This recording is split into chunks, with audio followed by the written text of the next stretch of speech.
Salut, j'espère que tu vas bien. Ça fait longtemps qu'on s'est pas parlé. Disons que j'étais un peu en questionnement existentiel quant à la pertinence de mes vidéos, à savoir si ça vaut la peine, si c'est comme intéressant ou si ça amène quelque part. Mais tu sais, c'est comme je suis de même dans la vie quand j'entreprends quelque chose, quand je fais quelque chose. Faut que je remette en question ce que je fais. Puis là, j'ai pris une pause un peu d'internet et de réseaux sociaux et tous ces trucs-là pour me recalibrer un peu. Fait que voilà. Mais j'aime bien ça faire ça. Donc, tu sais, euh, je vais peut-être pas en sortir toutes les semaines ou des fois je vais en sortir peut-être deux.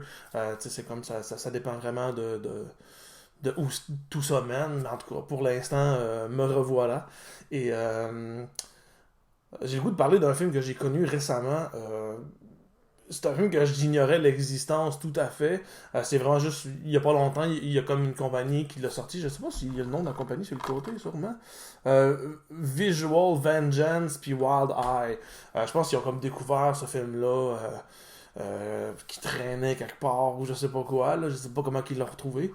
Parce que c'est un film japonais qui est dans le fond le Evil Dead japonais. Euh, Puis c'est pas mal ça, je dirais. Le film s'appelle Bloody Muscle Bodybuilder in Hell. Donc, c'est tout que du titre, ça. Je trouve ça quand même nice. Puis, tu sais, d'habitude, j'aime pas tant faire des comparaisons tant que ça. Mais, tu sais, le Japanese Evil Dead, il est comme marqué sa pochette. Là. C'est la façon qu'ils vendent le film. Puis c'est un peu ça aussi, dans le fond. Fait que l'histoire du film, c'est t'as un bodybuilder qui a une maison, dans le fond, qui a hérité de son père, qui savait pas qu'elle existait, mais quand son père est mort, il a su qu'il y avait une maison. C'est une maison qui est supposément hantée. Mais lui, il va là pour s'entraîner un peu, pour faire des trucs, mais tu sais, pas plus que ça. Puis, dans le fond, son ex-petit ami fait comme l'appeler, puis dire ok, je fais un reportage, je suis une journaliste, je fais un reportage sur les maisons hantées. Tu sais, on peut-tu se voir pour parler de cette maison-là? Puis finalement, dans le fond, lui, son ex-copine, puis un genre de psychic, un genre de gars qui a des pouvoirs psychiques, vont à la maison et dans le fond, entrent en contact avec un genre de fantôme qui a une vengeance, qui veut se venger de quelque chose qui est arrivé dans le passé.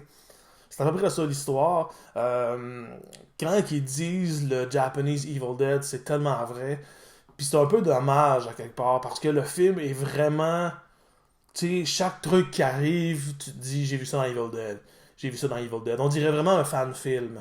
Euh, Tu sais, qui a été fait, je pense que ça fait qu'il est quand même assez vieux, là, je me rappelle plus, là, le 95, le film. Euh, Puis c'est ça, c'est vraiment Evil Dead, là. C'est la même chose. C'est sûr que c'est pas, mettons, comme. C'est pas comme le livre qui fait apparaître les démons. C'est vraiment le psychic qui parle aux fantômes. Mais, mis à part ça, tous les trucs, la femme qui a le collier, le gore excessif, le personnage principal, à un moment donné, il y a comme un gros plan sur lui, puis il dit groovy.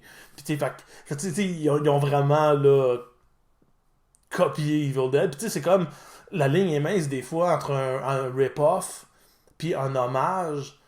Tu sais, ça, c'est vraiment un rip-off, là. C'est vraiment, là, la même chose. Puis tu sais, c'est dommage un peu parce que le film rayonne quand il y a des trucs originaux qui amènent. Parce que les trucs originaux sont quand même cool. Puis tu sais, l'histoire est quand même bien. Là, c'est comme, tu sais, mais le problème dans le film, c'est qu'il n'y a pas énormément d'originalité. Il y a pas beaucoup de moments où tu fais comme ah, ça, c'était nice cette passe-là. Parce que la majorité des passes, tu les as vues dans Evil Dead. Puis, le film aurait gagné à avoir un petit peu plus d'originalité. C'est un film qui est très, très, très, très petit budget. Donc, si on pense que Evil Dead 1 avait un petit budget, ben Bloody Muscle Bodybuilder in Hell a un budget encore plus petit. C'est vraiment la caméra avec... il y a beaucoup de grains dans l'image. La photo est comme... La lumière est pas super, super. Les acteurs sont bons, je trouve qu'ils font la job. Particulièrement celui qui fait le sidekick, quand il se transforme en sorte de fantôme démon un peu.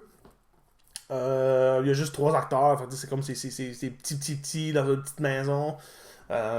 Mais c'est ça. C'est un film, qui vaut quand même la peine selon moi. Le film dure juste 1h03 minutes, donc c'est pas un film qui est très long. J'ai vu qu'il vendait justement sur Amazon, je pense que le DVD il est 27$, je pense. Puis le Blu-ray il est 40. Est-ce que ça vaut ça? Moi, je pense pas. Le DVD, je l'aurais payé 10$, j'aurais été content de mon achat. À 27, tu fais comme... Ouais, c'est un peu intense peut-être.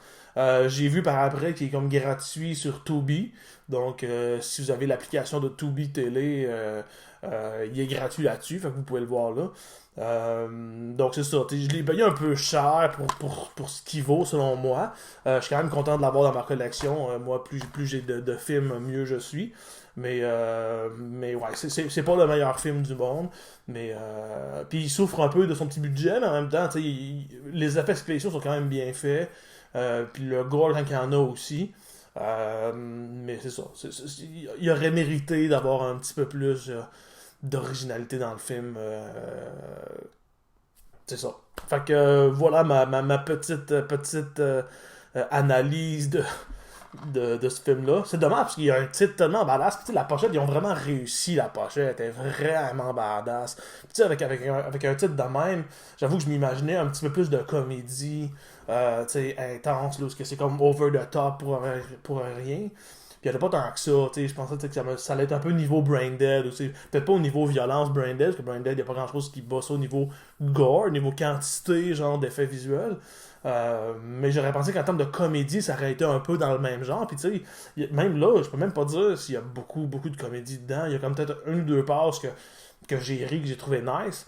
Mais c'est pas tant une comédie, c'est comme un peu plus sérieux quand même.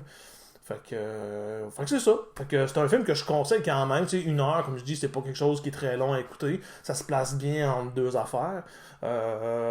Surtout pour les gens aussi, tu sais, qui sont un peu comme moi, qui sont avides de voir des trucs nouveaux, de voir des trucs qu'ils n'ont jamais vus avant, de voir le plus de films possible.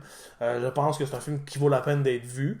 Mais 40$ le Blu-ray, 27$ le DVD, je vous dirais d'attendre peut-être un peu qu'il baisse ou de le regarder sur Tubi gratuitement.